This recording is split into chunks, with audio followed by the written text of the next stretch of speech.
Je m'appelle Emmanuelle, ça fait 16-17 ans que je pratique. Je suis là aujourd'hui parce que j'ai été amicalement invitée pour co-animer dans le cadre de ce stage organisé par la commission féminine du comité interdépartemental du Lyonnais. C'est la fédération qui lance cet événement. On a 250 clubs dans toute la France qui ouvrent leur dojo et qui proposent de faire découvrir l'aïkido aux femmes gratuitement. Ça fait 21 ans que je fais de l'aïkido et j'enseigne depuis 2006. Donc voilà. Ça fait longtemps, très longtemps, oui. Oui. D'accord, ok. Presque 40 ans.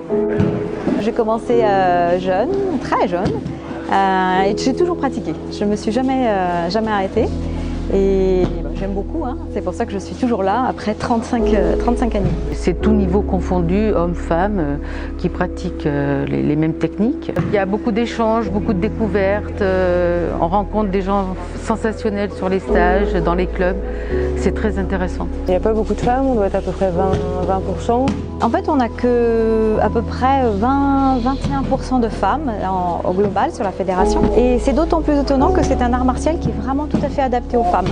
Puisque ce n'est pas un art martial dans la force, au contraire, c'est dans l'utilisation de l'énergie, de l'attaque de l'autre. Très strictement, la position de la femme est la même que celle de l'homme en aïkido, puisqu'on dit toujours que l'aïkido c'est fait pour tous les genres, pour tous les âges, pour tous les gabarits, même des gens qui ont pu avoir des problèmes physiques, on s'adapte en fait. C'est un art martial qui est très complet.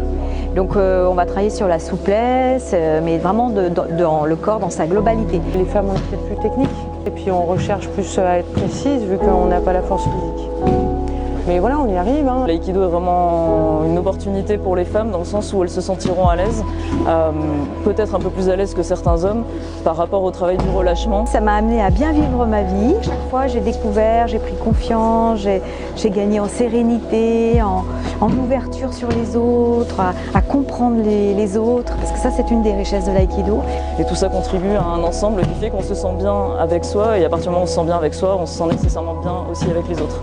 Il faut qu'elles prennent confiance en elles, qu'elles aient envie d'aller vers les choses et de faire les choses. Voilà.